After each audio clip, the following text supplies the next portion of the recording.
Welcome to Audiobook 365 Stories. Now, dear lover, until now, you have been working hard, trying, worrying, sighing, groaning, hoping, and asking for that long-wanted word of yes from your beloved. You have sent many people to speak to her parents, and to her teachers.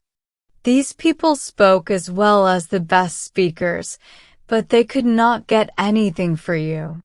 Finally, the word you wanted so much has come from her lips, like a sweet medicine for your tired heart. You have won over all your rivals. Oh, who can imagine your joy? Your beloved will now be willing. The times of saying no are over. But, dear victorious lover, don't let your happiness get carried away by these shiny things. Be a little careful with your desires in case some problems come up. So, I say, be a little careful and wise, because the joy you feel might suddenly change, even if not in a terrible way. Still, you have many reasons to be happy because this week it is hoped there will be a meeting to finalize the marriage. So, along with this first happiness, you also start to feel a bit of the first trouble. But if you think about it, this is good because it will help you get used to more troubles that may come. And the more important the person you have chosen, the more trouble there will usually be. But your happiness will grow even more when, after all your hard work and problems, you finally see all the friends gathered together, and you are sure the marriage will be agreed upon. Meanwhile, you might be kissing and hugging your beloved in the next room or making plans for the wedding. But maybe, because of arguments between the families, you will soon be disturbed. The arguments might get so loud that the lovers can hear them through the walls. Often, one family gives too much, and the other gives too little. Or the groom's parents promise too little money, and the bride's parents give too little with their daughter. But no matter how strong the parents' arguments are, it makes no difference to the young people. They are so deeply in love that they won't listen. The girl thinks, if this marriage doesn't happen, what if all the secrets we shared become known to others? That would ruin me forever. And the young man, seeing how faithful his beloved is, ignoring her family's advice, feels so much love for her that he decides he will never leave her, even if he has to live on bread and water or beg with her. Finally, the moment of happiness arrives. The marriage is agreed upon, and the public notary writes down the marriage contract carefully. Both sides sign it. Oh, what a relief. It feels like a heavy weight has been lifted from your heart, like a big stone has been moved out of your way. Now is the time for great celebration. All the friends wish the couple much happiness. They raise their glasses to the success of the marriage, and everyone wishes them plenty of blessings and a life full of prosperity. If only all the good wishes could come true. This young couple would live rich too.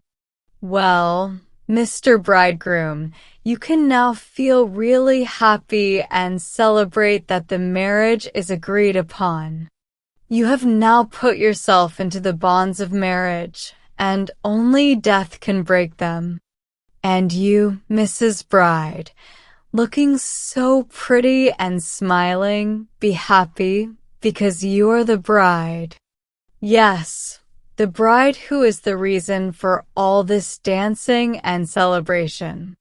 Now you will have a husband, a protector who will hug and hold you.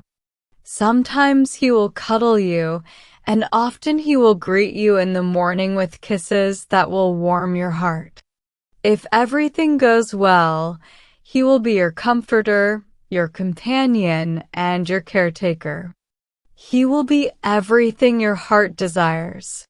He will be your doctor when you feel unwell, whether it's your pale face, back pain, heartache, or any other trouble.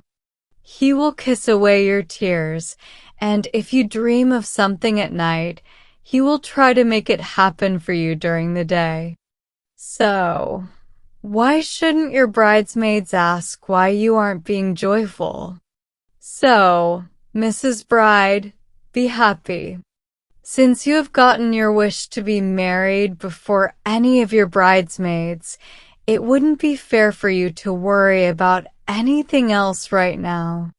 You already have enough on your plate with all the preparations you need to take care of. The bride's dress must be made, and you still need to buy fabrics, lace, linings, cuffs, and so many other things. Who can even see the end of all these tasks? One piece of fabric is too light, another too dark, and a third one looks dull and has no shine. And look, 3 or 4 days have passed, and you've hardly bought anything yet. The worst part is, while you're busy planning and choosing things, you keep getting interrupted. There's a constant knocking at the door. One person is delivering sweets, another is bringing flowers and decorations for the bride's garland, a third wants to be the cook, and more people keep coming, one after another, banging on the door. It takes all your effort just to let them in and hear what they have to say. Oh no, we need to call the bride. Time is running out. The seamstress, collar maker, and starcher need to be sent for, and the linen needs to be bought and prepared for the bridegroom's shirts, the bride's dresses, cuffs, collars, and handkerchiefs. And look, the day is already over again. My head is spinning, and nothing is getting done. Mrs. Smug said she would bring the linen, and Mrs. Smooth promised the lace, but neither of them has come yet. Run quickly, everyone, like you're in a race, and cheer up. The bride will reward you well for all your work. Well, Mrs. Bride, why is your head so confused? Maybe you should put up a sign saying, busy with too many thoughts. How happy you'll be when all this confusion is over. Could you ever have imagined there was so much work involved? But don't worry, after these few busy days, you'll have many peaceful nights.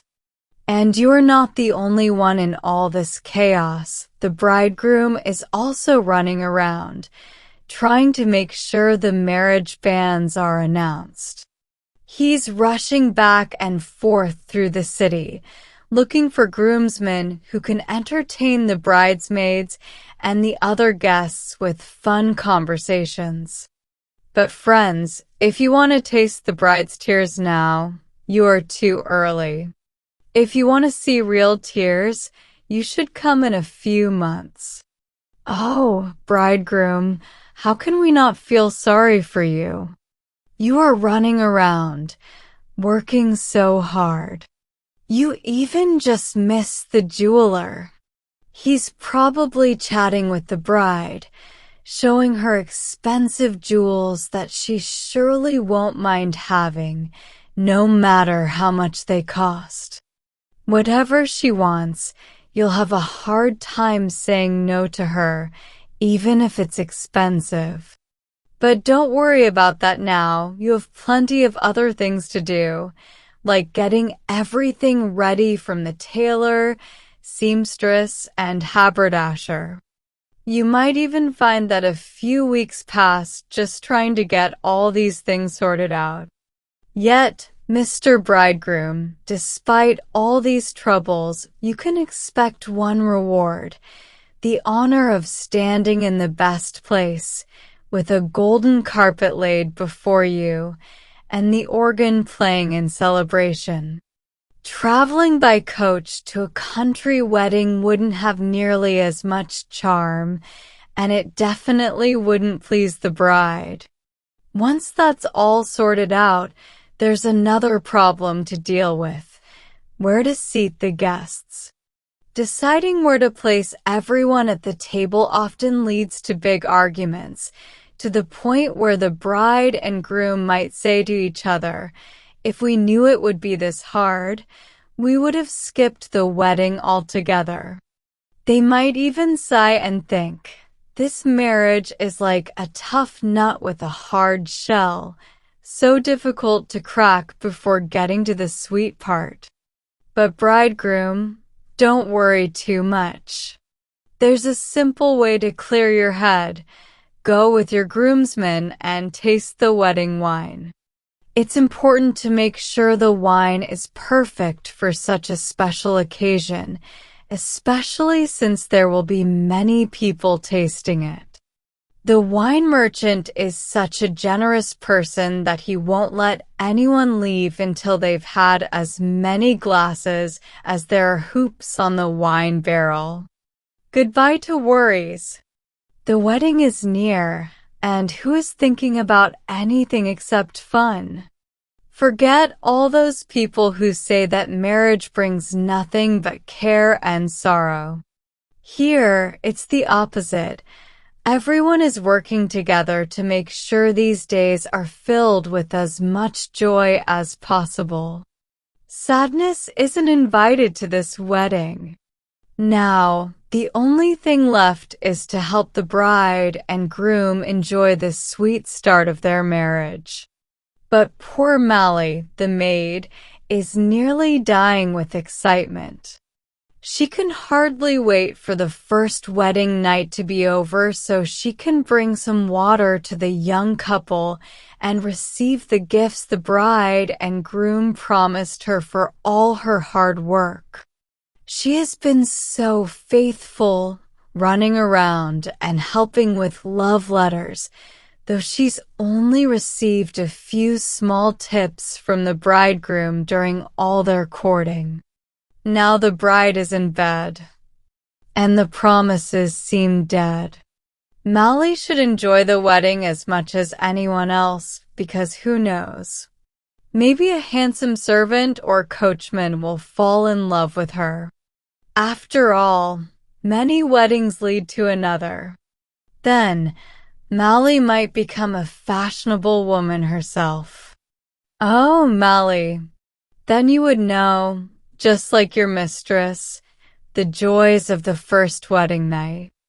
You would also know what it's like to experience the pleasures of marriage, just like the bride.